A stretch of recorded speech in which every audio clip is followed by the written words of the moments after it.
Greetings, dear ones. I'm Kryon of Magnetic Service. And the message to follow is exactly what my partner thought it would be. There is a protocol that I work with, if you can even call me an I. And that protocol is with my partner, where he gets the opportunity to enhance a message that he hears for the first time in one place. And he would be hesitant to ever repeat a channeling. Hesitant if he heard it coming again in the way that it had been given before, because in his mind it always has to be original. And so in order to enhance the instructions for him, we stop the recorder the first time around. And now we give the message again, and those who have heard the message that are hearing this one will recognize it. The structure is the same. The verbiage, very similar. Dear human beings, you want to singularize everything that is. You have a tendency to take that which you are in your dimensionality and place it upon God. And it's not surprising, and there's no judgment. It's all you have, and your reality is your reality. And therefore, you place upon God that which you know, not that which you don't know. But now it is up to me to give this explanation to you again about the human soul, which is not really human at all. Let me state this, that the creative source of the universe always was and always will be. That which you call the creative source, which you have labeled God, or which you have labeled Spirit, is what we are talking about now. And you might say that it is comprised of pieces of all that is. And you'd be right. And even before this universe existed, it was there. It is responsible for all that exists anywhere, including the universes that existed that are before yours and coexistent with yours now, that you know nothing about. This is the creative source. And that particular source that you call God has a soup of energy that is what you would best call a quantum soup. It is beyond your physics. It is beyond quantum physics. It is in a realm all by itself, which is God. It is spectacular and beautiful. And you were there. You were there because you, the very core of you, is part of God. I want you to really get this straight. Can you imagine being here? Literally and able to see any part of your beautiful universe, the very creation itself, to exist in front of a supernova and watch it work and explode, and the light that existed from it, all knowing it was part of natural physics, part of the creating process, the cycles of energy. There would be no harm come to you. You would be able to see and hear everything that is seeable or hearable in any dimension that exists. Your senses would be so grand and so great, you would know of things in great distances, as though they were happening all at once around you, and you would be able to separate anything, no matter where it was, and even hold an image of it. The creative source is that way. Everything that you can imagine, which is God, is bigger than you can imagine. And you were there. We only have the word you. And I'm not talking about the human you. And you know that. You are part of me. I am part of you. This is the hardest thing we will ever teach. We'll continue to teach it. The linear mind doesn't understand it. And that is also on purpose. If you could see who you were, you wouldn't stick around being who you are. It's hidden from you. Some of the teaching in the New Energy is an expansive consciousness where you are seeing more of who you are. And in that expansive consciousness, it's not just about discovery of a new biology or new inventions. It's a realization of the who when it comes to that which is in you. Imbued in every piece, every molecule of DNA, imbued in there is the Creator. It's in a way you cannot itemize, and you cannot count it. And neither can you count souls on the planet, because they're not singular. The soup, which is God, becomes your soul. And this is the hard part. And before I'm done today, if you think this is confusing, just wait. Because what I have to reveal is not something that you can cognize easily. And it's not something that you are really ready to understand fully. But I want to tell you, even in your confusion, I want you to see the grandness of what is here. The grand thing is that you are part of the creative source. When the restraints of humanism are lifted from you, dear human being, you are God. And you are not a part of God, you are God. Because the soup of God does not compartmentalize itself and slip into human bodies with names and personalities. And that is what I want to tell you. Number one, the souls that are in you are not singular, they are part of the whole. That's easy to say, but hard to grasp. When you look at another human being and you give them the honoring of greeting the God inside, which you have often said, Namaste. You greet the God in them that is the God in you. Did you ever think they're the same soul? No. You have your soul, they have theirs. That's what you think. And it's the best you can do. Because if you combine them together, there are problems with your mind.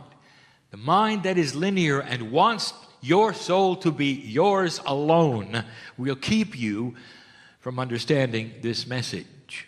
And what I'm going to tell you is that when you cross the bridge of understanding, you'll understand that it amplifies things. It does not change them and subtract in their magnificence. There is no such thing as a singular soul. It is always connected to the whole. The soup of God is always in a soup. You might call it a collective if you wish, and it does not separate itself. Pieces and parts of it, if you wish to call it that, inhabit the human body and consciousness, and you identify it as your soul. My partner's teaching this year will be about the 9 attributes of the human being, and 3 of those are the soul group. And he talks about the core. And that is what you feel when you get into a deep meditative state. You touch the core, and you think it's you. It isn't. It's everybody. And that's why it is so magnificent. I don't want you to think this is a foreign entity inside you. It is you. But you are God. The only linear thing is that humans live in 3D and never see the connection. And here's what it means. Now, my partner, we're going to be more succinct this time than we were last, and we will not break out into other teachings as we did before. I'm speaking to my partner who sits in the chair about what is coming that might be different than what was given before. I'm going to break some paradigms that you've been taught.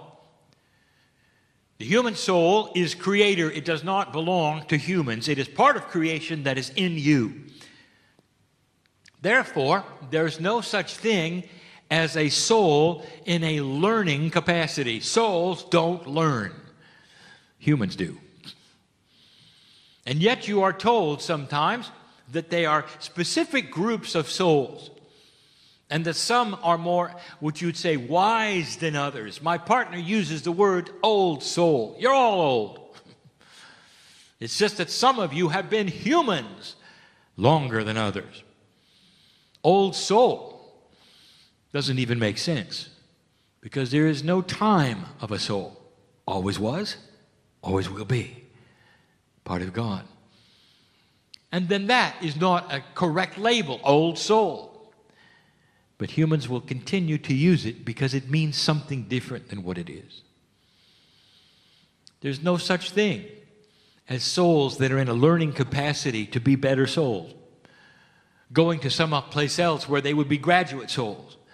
This is all in the purview of the mind of the human being who is attached to human things. Humans learn. Humans graduate. Human moves from one level to another. Souls do not, dear one. And so get used to this. What if I told you?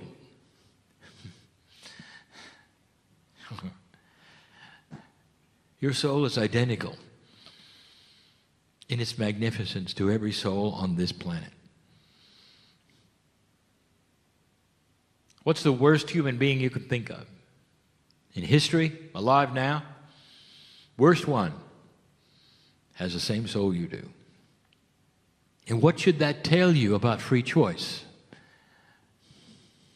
It tells you that this specific, magnificent piece of God is available at full strength, really, to any human by free choice who wishes to look there. We gave you a channel once before that said what the rules were of spirit was that we cannot intervene with free choice. We can watch you make the mistakes. We can watch you turn your back upon what is inside you that's magnificent. We can watch you develop evil. And we can't do anything. It has to be you. It has to be that which is human that makes the choice. Those who have been humans longer on this planet make better choices because they are aware of the God inside at some level. That's just one attribute that I want to demystify how this works. This one is similar. There is no advancement of souls. You should know this. There is this feeling that human beings have that you start as an animal and graduate to a human. And that somehow the soul goes through certain incarnations where it is a lesser human being or perhaps in an animal in order to graduate to an old soul. Any of these things, you just name them, they're all around. That's what humans do. They make levels of advancement and importance. They place them upon God and even teach them. That diminishes the creative source. Kryon, you mean the animals don't have souls? I didn't say that. They have a different kind of what you call soul, and yes, it reincarnates, and we've told you that before, but it never crosses the barrier of animal to human, ever. It's precious and it's sacred what is inside you, human being. It belongs to your DNA and it's part of a plan. It didn't start as an animal. There are those who actually think that The smaller the animal, the lower the soul. You start as a hamster, you become a dolphin someday, and then you're a human. By the way, that's taught in places. I want to tell you, that's not the way of it at all.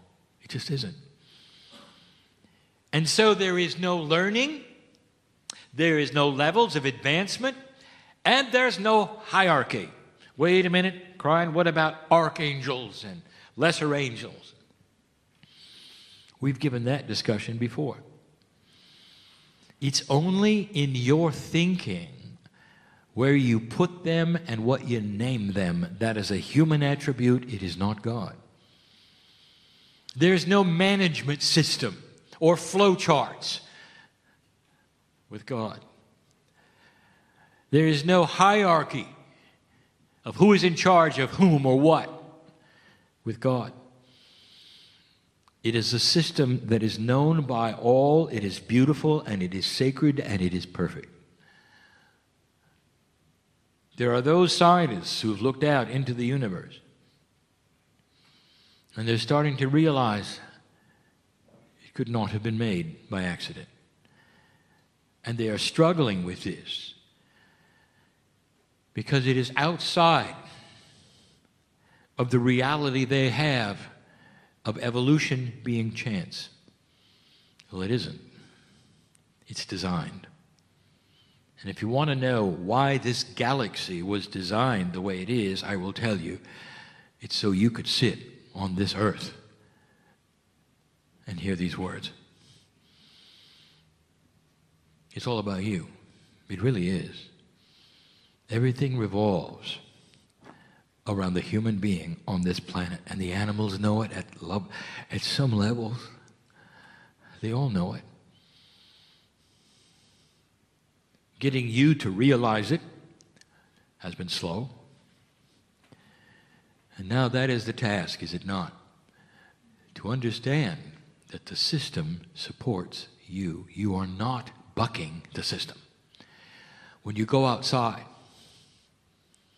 and you look at the things you don't think you can control, the things that happen to you, the weather and all the things that you say you're just bounced around from place to place, all of them are invitations for you to change. Perhaps you know humans who have had very unfortunate lives and everything bad has happened to them at every single juncture. Dear human being, that particular human had a grand opportunity to be brought to zero and take the hand of God. And instead of turning their backs to actually enhance their lives and understand. And they either did or they didn't. And this is the free choice. To some of you, you look at life and say, well, it doesn't make sense to me because it seems cruel or this or that has happened to them or me. Not understanding, these have all been synchronistic turning point possibilities and potentials. And some will wallow in the grief of them, and some will take the hand of God and move forward. That are decision points we give humanity over and over, and it's not always through grief. Sometimes it's through joy and celebration. Depends upon who you are, where you've been. Old soul, you see, even I will use the word. Your soul is forever. It's unchangeable. It's perfect. It's beautiful. What do you call it? Your higher self. That's a good one. That is the self that vibrates higher than you do. The part of God. But you still want it to have your name, don't you? Did you know that the soul has no personality? There's no attributes of humanism at all in the soul. Oh, if I could really give you the picture.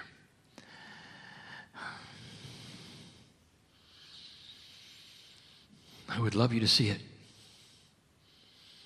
The perfection of the universe that you share with every other human being on the planet. Do you know what increased human consciousness really is? It's building the bridge to connectivity. when you start to understand that really you're all the same. My partner has spoken about the evolution of religion on the planet Earth. And the thing that to expect, that we have asked you again to look for, is how religion, organized religion, will shift. The question has arisen, will it survive? And the answer is yes. We have told you before, it doesn't matter how humans find God. It really doesn't matter. And there will be levels of human knowledge because of the levels of human understanding about who God is. Therefore, it's important that all of the processes remain so that the human beings just starting out can go through whatever process they wish to and have their hands held while they do it by a master. So what about organized religion, and how is it going to change? It's going to start seeing connectivity, and this is what we teach. There's going to be an understanding and a revelation, perhaps even a return to the original teachings that they will then look at, which honors all the other belief systems. When the religions of this planet join together and realize they are unique and they are okay to worship the way they wish to, and at the same time acknowledge the others' rights to worship the way they want to, you will see an expansion on this planet of spiritual work and knowledge and understanding and compassion. But as long as they separate into groups that say, we know how to worship the one God better than you know how to worship the one God, you're in trouble. And you knew that, didn't you? Religion is not going to diminish or go away. It's going to get bigger, especially when it is one that is what I will call compassionate to all the others. Isn't it interesting, on your planet, there is a full realization of a monotheistic God, one God. And most of the earth believe even in the afterlife. And yet, you segment yourself into thousands of pieces deciding who's right to worship the one God. That is what will change. It's about connectivity. And what I'm about to give you will challenge your perception of connectivity. We bring up the subject next, and finally, about soul sharing. You're not going to like this, dear ones, because it breaks the paradigm of your traditional thought. We'll start easy. We'll start simple, and then we'll get hard. Soul sharing. Have you heard of a walk-in? All right, let's talk about what it is. What you think it is, what you're taught it is, the problems of logic and singularity that exist. Here is what you're often told. A human being will pass and come back. But in order to come back quickly and move over the growing up period, in order to accomplish things quicker, they will soul share at approximately the age of 8 to 13 with another soul that is grown up already. That's the walk-in. And so now you have two souls, supposedly, in one body. Follow me so far? So now the walk-in has an attribute that you have to ask about, and many have.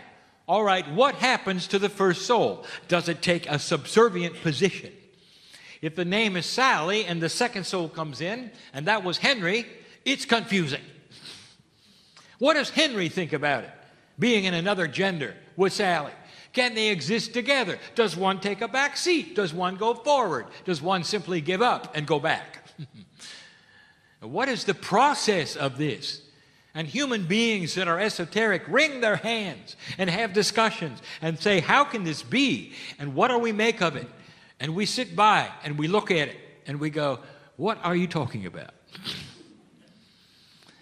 You have a 3D argument going on, and all of the machinations of your logic puzzles have been created by you. Because Henry and Sally are just fine with it all. You see, what you don't know and what you haven't figured out, there aren't two souls in that body. There's just one called God. The Henry and the Sally, that's what you made of it.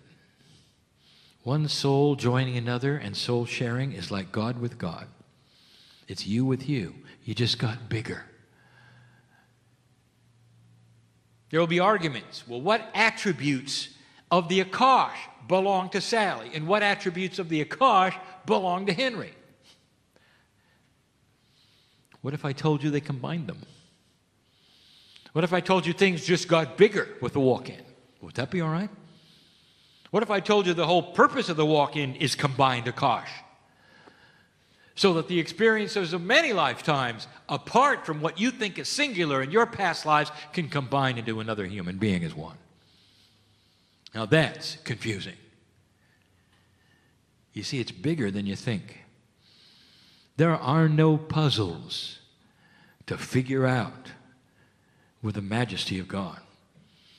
A walk-in, it's very common, especially with an old soul passing and coming back quickly into one who has already grown. It is a system of benevolence, of understanding, a fast-tracking system that allows things to happen better than they would have otherwise and taking less time. And by the way, it's often in a family. Now this is going to get worse if you're confused already. The next subject, soulmates. It's not what you think. One person meets another person, and they have a connection. And it doesn't matter. It's outside of romance, although that's there too, to really confuse things. It may be a past life as a brother, sister, mother, dad, but they know the person. They think like the person. They can have conversations and looking at each other's eyes and just being amazed. They must have spent lifetimes together in order to have this similarity of thought and thinking, of ideas, passions. There's an attraction to be with that person. Just stay with that person. Because they represent something that is so special, and you call it soulmate. Let me tell you. What if I told you you just met yourself? I told you it'd get spooky. What if soul sharing is something where you met a piece of yourself in another human being? And if I told you that, will you walk out of the room and say, this is not for me, this can't be for me? I want to tell you, I want you to use your discernment. If God is not singular, and you are a piece of the whole, and everybody is in you, and you are in everybody else, why is that so spooky? That you would see a piece of yourself in another human being, because that's the way soul sharing works. It's hard to describe, because you want to singularize it. Instead of seeing the glory of God in that person, you're seeing you in them. Because you have been together in one human body in the past. That's what a soulmate is. No wonder you're attracted to them. And they're attracted to you. Soul sharing cannot be explained satisfactorily to any single-digit dimensional human being. And everything that I'm doing now will simply complicate it. Let me tell you the most complicated one. And then I want to give you an example. And after that, we'll close. I have told you that there is a system of reincarnation that honors the family. And that at the very least, the system has one generation skipped for reincarnation within a family. Most of the time, it's 2 generations, but often it's every other generation. And this allows for new souls coming in to learn and for old souls to be their children and their parents, if you see what I'm saying, and vice versa. It mixes it up, and it's helpful for both. For instance, old soul, your children are probably not, but your grandchildren are. You see where this is going? Skipping every other generation. And you know this is true. For in a generality, we will say, you know your children best, but when your grandchildren came in, you saw something in them that you recognized. Now, I want to make this so clear, and I cannot. This is very, very understandable to you, and it's fine as long as the grandparents are dead. But if they're alive, now there's a problem. Because I've just told you that your grandchildren could be you. What do you think of that? You look in their eyes and you know what's in there, don't you? There's a connection, and they're on to you. They know that you're going to give them everything they want. Because they are you and you are them. The peace of God you have shared is not a singular soul with your name on it or their name on it. Pieces of you are in them, and it's not just chemistry. We'll talk about that tomorrow night. To complicate all of this, I'll talk about inheritance that is different between Akashic and chemical. Really, to mix it all up. So who are you? Who are you? Is it possible? The more you get to know each other, the more you see the same God in all of you. The connectivity is what solves the problems of human variety, of you not getting along. There'll come a day, dear ones, if you follow the same progressions of those before you on other planets who have gone through this before, there'll come a time when you acknowledge the similar God in all of you first, and then the personality differences second. This is a secret to peace on earth. Looking at the other one and knowing their desires are the same as yours. That it's compassion, not trickery. It's generosity and not bullying. And you start to look at what creates what it creates in personalities differently and aside from the God inside. You'll see their degree of awakening and help them to do what you've done through what you can show them in your graciousness and in your maturity in how you live. That's the only vehicle of teaching other human beings about God that we have to give you. Let me give you a little story, and then we close. I want to talk about Evelyn, the everlasting tree.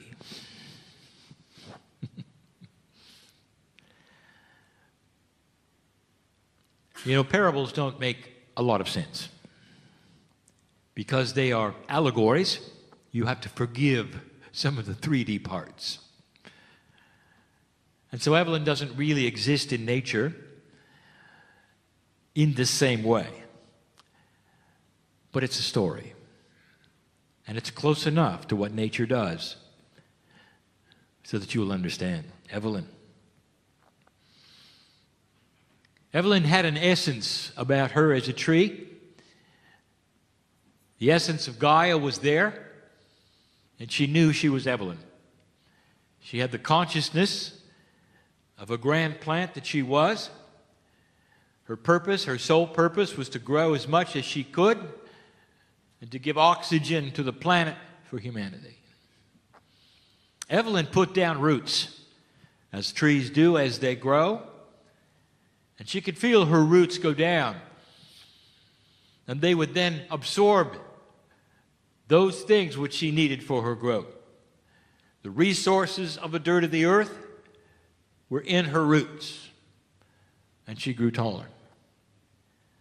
As she grew taller, her roots then spread out more in order to anchor the size that she was and the majesty she represented in her forest. Now, Evelyn wasn't really aware of all of the roots. There were so many of them over time. But one in particular found its way back to the surface, a great distance from her, many meters, and sprouted. And this sprout then became a tree. And this little sprout started growing just like Evelyn had, and it had a name, Martha. Now here is Evelyn watching Martha grow up. Martha grew from Evelyn's root. Now Martha, over a period of time, put down some roots, and the same thing happened with her. In the same time, Evelyn had other sprouts going on in the other direction. They were Evelyn's roots, sprouting as other trees with other names. You see where I'm going with this? Eventually we have a forest, and all the roots are connected. They're all connected. The life force of the nutrients of the planet are surging through all of them. There is no beginning or end of any root. They're all connected to each other. Now, I want to interview Evelyn. Evelyn, who are you? As you look around the forest, are you Evelyn? Or are you also Martha and George, Sally? Who are you? And Evelyn would have to stand tall and say, I am all of them, and they are all of me. Because our roots are combined together from the same source. I want you to look at that. And I want you to understand that it is the metaphor of who you are. In nature, you look at these kinds of things and you say, how unique. You don't see it as you do yourselves, with individual personalities, lives to live, or you walk around. But it's true.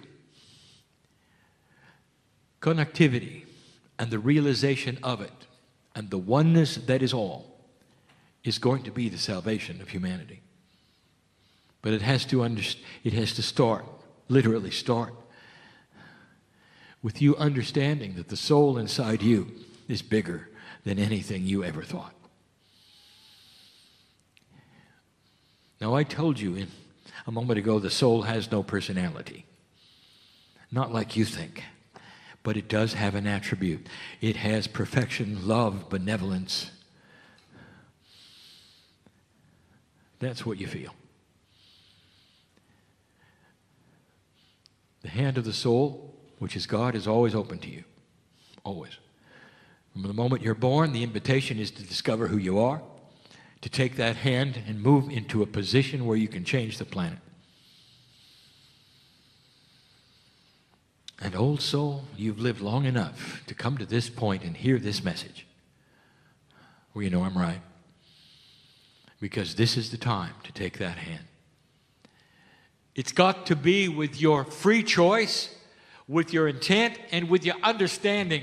That's what I want to do. Don't do anything because you should.